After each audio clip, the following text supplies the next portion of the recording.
नमस्कार, मैं रवीश कुमार। युवा पीढ़ी को प्रधानमंत्री मोदी ने अमृत पीढ़ी का नाम दिया है, तो इस अमृत पीढ़ी के लिए एक खुशखबरी है।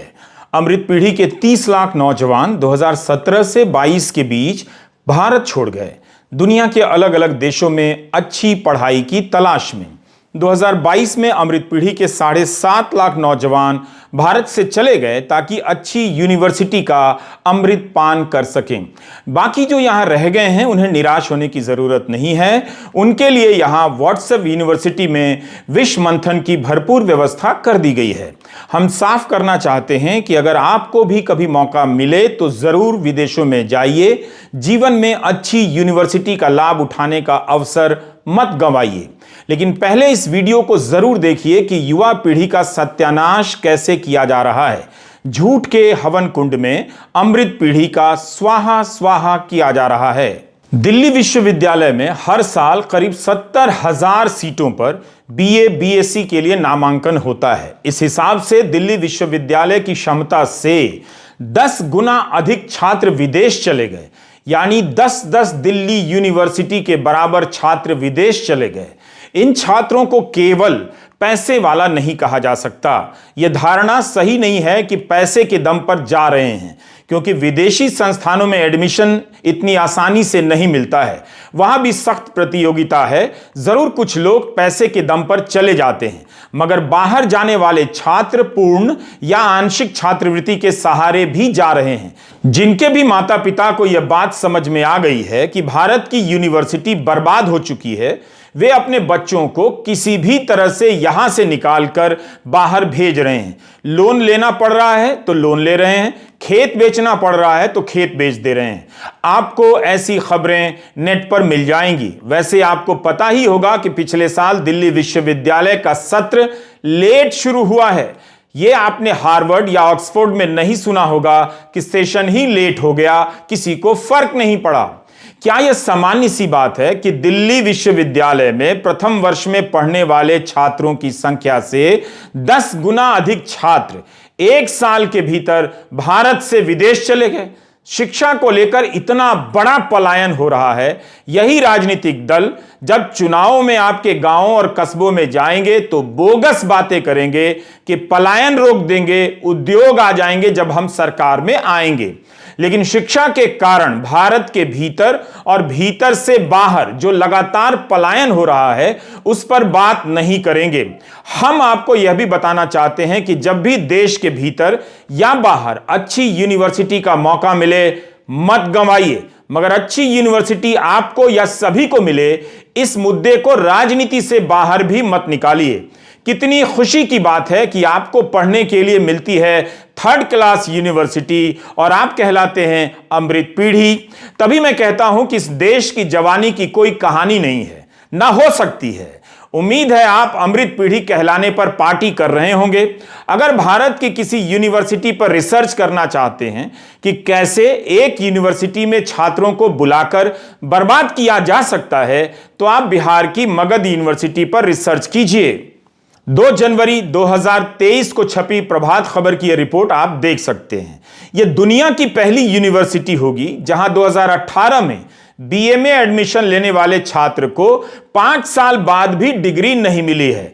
23 जनवरी के प्रभात खबर में ही एक और खबर छपी है कि बिहार के मगध विश्वविद्यालय के 1.5 लाख छात्रों को राहत मिलेगी। जनवरी के अंत तक रिजल्ट निकलेगा।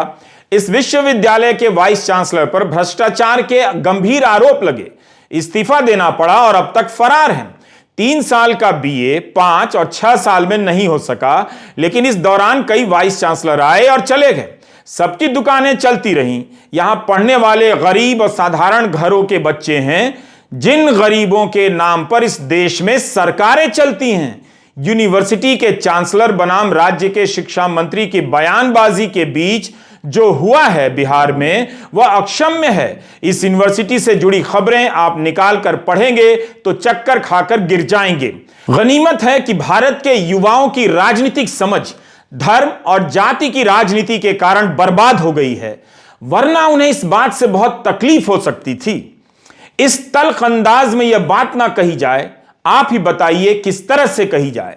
जिस देश में हर साल 7 लाख छात्र विदेश पढ़ने जाते हों और उससे कई गुना ज्यादा लाखों छात्र कॉलेज में एडमिशन कराने के बाद बर्बाद कर दिए जाते हैं, उस देश में यह बात किस अंदाज में कही जाए। हमने केवल मगध यूनिवर्सिटी का उदाहरण दिया, न जाने कितनी ऐसी यूनिवर्सिटी देश भर में पसरी होंगी। जब सरकार से पूछा जाता है कि विदेशों में कितने लोग स्किल इंडिया की ट्रेनिंग लेकर जा रहे हैं, तो सरकार कहती है उसके पास ऐसा डेटा नहीं है, मगर उसी सरकार के पास इसका डेटा है कि विदेशों में पढ़ने के लिए कितने छात्र भारत छोड़कर जा रहे हैं। अमृतकाल में यह एक अच्छी बात है, लेकिन छात्रों को पता चल गया है कि भारत में पढ़ना भविष्य के साथ खिलवाड़ करना है। यह उससे भी अच्छी बात है। 2017 में 4.5 लाख छात्र विदेश गए भारत से पढ़ने के लिए। 2022 में यह संख्या 7,50,000 से अधिक हो गई। जब बजट भाषण में वित्त मंत्री सेंटर फॉर एक्सेलेंस का नाम लेती हैं और तालियां बजती हैं, तो इस संख्या को याद कीजिएगा कि इतने छात्र भारत छोड़कर किसी और देश के सेंटर फॉर एक्सेलेंस में चले गए। राष्ट्रपति ने अपने अभिभाषण में कहा है कि मोदी सरकार के 8 साल में हर दूसरे दिन एक कॉलेज बना है और हर सप्ताह एक यूनिवर्सिटी बनी है। इसका हिसाब लगाते हैं, एक साल में 52 सप्ताह होते हैं। हर सप्ताह एक यूनिवर्सिटी बनी है तो एक साल में 52 यूनिवर्सिटी बनी है और 8 साल में 416 होती है यह संख्या। जिस देश में 8 साल में 416 यूनिवर्सिटियां बनती हों, उस देश की सेंट्रल यूनिवर्सिटी में 20 से 30% पद असिस्टेंट प्रोफेसर से लेकर प्रोफेसर के खाली हैं और उस देश के 6 से 7 लाख युवा विदेश जाकर पढ़ रहे हैं।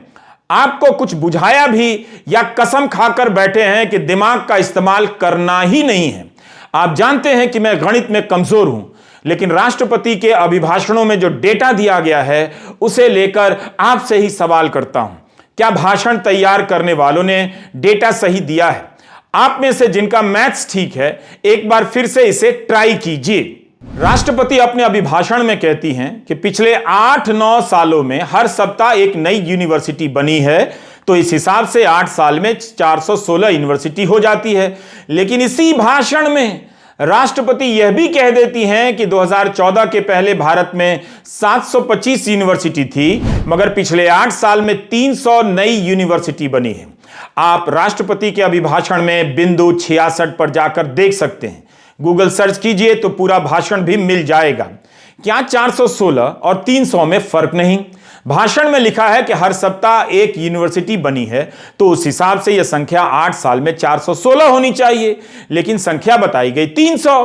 अभी हमारा सवाल और भी है, अगर 400 या 300 नई यूनिवर्सिटी बनी है तो सरकार को बताना चाहिए था कि इनमें कितने प्रोफेसर, असिस्टेंट प्रोफेसर, कर्मचारी नियुक्त किए गए हैं, कितने छात्रों ने एडमिशन लिए हैं, इनमें से कितनी सरकारी यूनिवर्सिटी हैं, कितनी प्राइवेट हैं। राष्ट्रपति के अभिभाषण में इसे विस्तार से बताया जा सकता था, बल्कि सांसदों को सवाल पूछना चाहिए ताकि सरकार को जवाब देने का मौका मिले। उसके बाद यह सवाल भी जरूर पूछना चाहिए कि अगर 300 नई यूनिवर्सिटी बनी है तो उसके बाद भी 6 से 7 लाख छात्र हर साल विदेश क्यों जा रहे हैं? आप जानते हैं कि AICTE से मंजूरी प्राप्त इंजीनियरिंग कॉलेजों में सीटें नहीं भर रही। हो सकता है इंजीनियरिंग की मांग कम हो रही हो, यह भी हो सकता है कि कॉलेज ही घटिया हो। तब सवाल उठता है कि इन्हें मंजूरी कैसे मिल जाती है, या यह भी हो सकता है कि इनसे अच्छे कॉलेज दूसरे देशों में हैं तो वहां पढ़ने चले जाते हैं। किसी साल 4 लाख सीटें खाली रह गई हैं तो किसी साल 7 लाख सीटें। यह हाल है इंजीनियरिंग की शिक्षा का, और भारत विश्वगुरु बन गया है और आज की युवा पीढ़ी अमृत पीढ़ी हो गई है। मतलब यह तो बर्बादी पर डांस करने का ट्यून सा लगता है। YouTube पर रवीश कुमार ऑफिशियल देखा कीजिए। गरीब और साधारण परिवारों के बच्चों को अगली पीढ़ी तक गरीब रखने का प्रोजेक्ट चल रहा है, हम उसी के बारे में बता रहे हैं। अगर किसी वजह से आपका बच्चा यहां की यूनिवर्सिटी में पढ़ रहा है तो मुमकिन है कि कई विषयों के प्रोफेसर ही नहीं होंगे। 3 जनवरी 2023 की खबर है, इंडियन एक्सप्रेस में छपी है। सौरभ रॉय बर्मन ने एक विश्लेषण किया है, हमने पहले के वीडियो में भी इसके बारे में बताया है। 1 दिसंबर 2022 का आंकड़ा है। CPM के, AMRF और DMK के डी रवि कुमार के सवाल के जवाब में शिक्षा मंत्रालय ने लोकसभा में बताया है कि केंद्रीय विश्वविद्यालयों में रेगुलर मोड के 18,956 पदों में से 6,180 पद खाली हैं, यानी 33.2% पद खाली हैं। आरक्षित और अनारक्षित पदों को मिलाकर देखिए तो असिस्टेंट प्रोफेसरों के 20.7% पद खाली हैं, एसोसिएट प्रोफेसर के 45.08% पद खाली हैं और प्रोफेसर के 59.8% पद खाली हैं। आईआईएम जैसे संस्थानों में अनुसूचित जाति के लिए आरक्षित पदों में 54.6% पद खाली हैं, अनुसूचित जनजाति के 85% पद खाली हैं। प्रोफेसर और सहायक प्रोफेसरों के पद खाली हैं, यह एक समस्या है। दूसरा, इन पदों को भरे जाने के समय जिस तरह पैरवी का जोर चलता है और खराब गुणवत्ता के लोगों को पढ़ाने का काम मिलता है, यह दूसरी बड़ी समस्या है जिसका नुकसान किसी भी यूनिवर्सिटी को दशकों तक उठाना पड़ता है। राजनीतिक संबंधों के कारण होने वाली भर्तियों ने हर दौर में यूनिवर्सिटी का कबाड़ा किया है। अमृत पीढ़ी जब तक इन मुद्दों को समझने के योग्य होगी, तब तक उनके घड़े का अमृत कोई और चट कर गया होगा। तो गरीब के नाम पर सरकार बनाने वालों ने गरीब के बच्चों की पढ़ाई घटिया हो, इसका पूरा इंतजाम कर दिया है ताकि उनकी अगली पीढ़ी भी गरीब बनी रहे। अनुसूचित जाति, जनजाति और पिछड़ों के नाम पर भी इस देश में सरकारें बनती हैं। उस देश की सेंट्रल यूनिवर्सिटी, आईआईटी, आईआईएम में करीब 11,000 इनके पद खाली हैं। तो जो पढ़ रहे हैं उनका जीवन बर्बाद, जो पढ़ने के बाद पढ़ाने के योग्य हो रहे हैं उनका जीवन भी बर्बाद। लेकिन पॉजिटिव बात है कि आप अमृत पीढ़ी के कहलाते हैं, इसलिए जब भी मौका मिले बाहर की यूनिवर्सिटी में पढ़ने के लिए तो पूरी कोशिश कीजिए कि मौका मिल जाए। आपको अपने जीवन में अच्छी यूनिवर्सिटी का अनुभव मिलना ही चाहिए। जिस देश की यूनिवर्सिटी में योग्य शिक्षक ना हो, योग्य शिक्षकों को पढ़ाने का मौका ना मिले, रिजल्ट समय पर ना निकले, वहां पढ़ने का फैसला भावनात्मक रूप से नहीं लेना चाहिए। जो छात्र बाहर गए हैं उन्होंने बिल्कुल सही काम किया है। ऐसा नहीं है कि बाहर जाने वाले छात्र ऐश कर रहे हैं, वे पेट काट कर वहां पढ़ाई कर रहे हैं। जिन्हें स्कॉलरशिप नहीं मिली है, पढ़ाई के बाद काम करते हैं। ब्रिटेन में ऑक्सफोर्ड और कैम्ब्रिज यूनिवर्सिटी की फंड में कटौतियां होने लगी हैं। ब्रेक्सिट के पहले जितना फंड मिलता था, अब उससे कई गुना कम मिलने लगा है, जिसका बोझ इन छात्रों पर पड़ रहा है। स्कॉलरशिप कम हो रही है और फीस महंगी हो रही है। इसके बाद भी ये छात्र अपने जीवन को संवारने के लिए दिन रात काम कर रहे हैं। पढ़ने के लिए देश छोड़ना पड़ा, वो अलग, वहां जाकर पेट काट कर पढ़ना पड़ रहा है, वो भी अलग। मोदी सरकार डिजिटल इंडिया का अभियान चला रही है। इस सरकार में डेटा जमा करने पर जोर दिया जाता है। कोविड के समय कोविन वेबसाइट बन गई, करोड़ों लोगों का डेटा सरकार के पास आ गया। लेकिन इसी सरकार के पास इस बात का डेटा नहीं है कि कितने लोग स्किल इंडिया के तहत ट्रेनिंग लेकर विदेश गए, उन्हें नौकरियां मिली।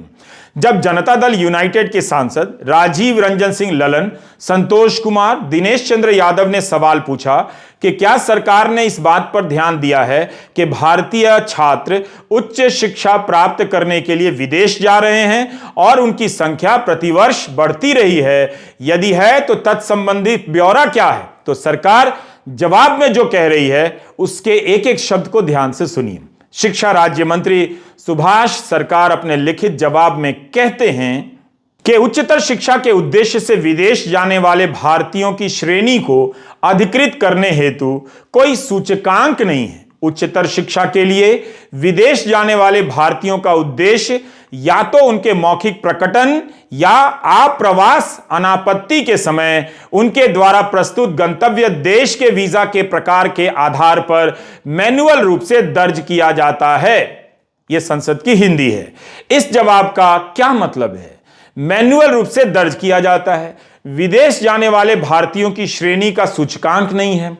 1 फरवरी के बजट के दिन हमने एक वीडियो किया अमृत पीढ़ी पर। उस वीडियो में इंटरनेशनल स्किल सेंटर के बारे में बताया। लोकसभा में सरकार से पूछा गया कि प्रधानमंत्री कौशल विकास योजना के तहत ट्रेनिंग लेने वाले कितने युवाओं को विदेशों में नौकरी मिली है। तब 19 दिसंबर 2022 को केंद्रीय मंत्री राजीव चंद्रशेखर जवाब देते हैं कि मंत्रालय इस तरह का आंकड़ा नहीं रखता है। लेकिन 6 फरवरी 2023 के जवाब में शिक्षा राज्य मंत्री सुभाष सरकार तो कुछ और ही कह रहे हैं। यह उनके जवाब की हिंदी वाली कॉपी है। इसकी पहली पंक्ति में लिखा है कि आप्रवासन ब्यूरो गृह मंत्रालय भर्तियों के प्रस्थान और आगमन के डेटा का रखरखाव करता है। जब यह डेटा रखा जाता है तो इसी के साथ यह डेटा क्यों नहीं रखा जाता कि प्रधानमंत्री कौशल विकास योजना के तहत ट्रेनिंग लेने वाले कितने युवाओं को विदेश में नौकरी मिली है? क्या सरकार बताना नहीं चाहती है? यह आंकड़ा क्यों नहीं बताना चाहेगी? जब आप विदेशों में जाने वालों का डेटा रखते हैं, गृह मंत्रालय रखता है, तब यह डेटा क्यों नहीं रखा जा सकता कि पीएम कौशल विकास योजना का लाभ उठाकर कितने युवाओं को दूसरे देशों में नौकरियां मिली हैं? इससे तो सरकार की तारीफ होती। जिन सवालों के जवाब आप जानना चाहते हैं उसका डेटा नहीं है, जो सरकार बताना चाहती है केवल उसी का डेटा है। यही डेटा की राजनीति है। क्या नहीं बताया जाता है और जो बताया जाता है किस तरह से बताया जाता है, इस पर गौर कीजिए। राष्ट्रपति ने अपने अभिभाषण में कहा कि पिछले 8 साल में भारत में हर दिन एक मेडिकल कॉलेज बना है, लेकिन क्या यह बताया कि हर महीने मेडिकल कॉलेज में कितने डॉक्टर नियुक्त हुए, कितने नर्सिंग स्टाफ को नौकरी मिली, कितनी एम्बुलेंस आई, आईसीयू की मशीनें कितनी खरीदी गई? यह सब क्यों नहीं बताया गया? अस्पताल की केवल इमारत बनी है या अस्पताल भी चालू हुआ है? इस तरह के सवालों के साथ डेटा देखा कीजिए। अस्पताल के नाम पर इमारतें बनाने की राजनीति को समझिए। जगह जगह नए अस्पतालों की इमारतें खड़ी हैं और मरीज मारा मारा फिर रहा है। 11 फरवरी 2022 को स्वास्थ्य एवं परिवार कल्याण राज्य मंत्री डॉक्टर भारती प्रवीण पवार ने राज्यसभा में एक जानकारी दी। कहा कि एम्स दिल्ली में मंजूर पदों की संख्या 1131 है, 400 फैकल्टी के पोस्ट खाली हैं। सीनियर रेजिडेंट की मंजूर पदों की संख्या 1926 है, 545 पद खाली हैं। यह एम्स दिल्ली का हाल है। मार्च 22 में स्टैंडिंग कमेटी ने बताया कि भुवनेश्वर और भोपाल के एम्स में 305 फैकल्टी के पोस्ट मंजूर हैं और 96 खाली हैं दोनों जगह। पटना एम्स में 305 फैकल्टी के पोस्ट हैं, 169 खाली। रायपुर एम्स में भी फैकल्टी मंजूर पदों की संख्या 305 है, लेकिन 143 पद खाली। स्टैंडिंग कमेटी ने लिखा है कि इनमें से किसी भी एम्स में फैकल्टी या स्टाफ का संतोषजनक नंबर नहीं है। एम्स में पढ़ाने वाले डॉक्टर नहीं हैं, मगर इमारत की गिनती बताकर तालियां बजवाई जा रही हैं कि हर सप्ताह एक मेडिकल कॉलेज बन रहा है। इसके पीछे कारण क्या है? आप जानते हैं कि प्रधानमंत्री स्वास्थ्य सुरक्षा योजना के तहत 22 नए एम्स की स्थापना की जानी है।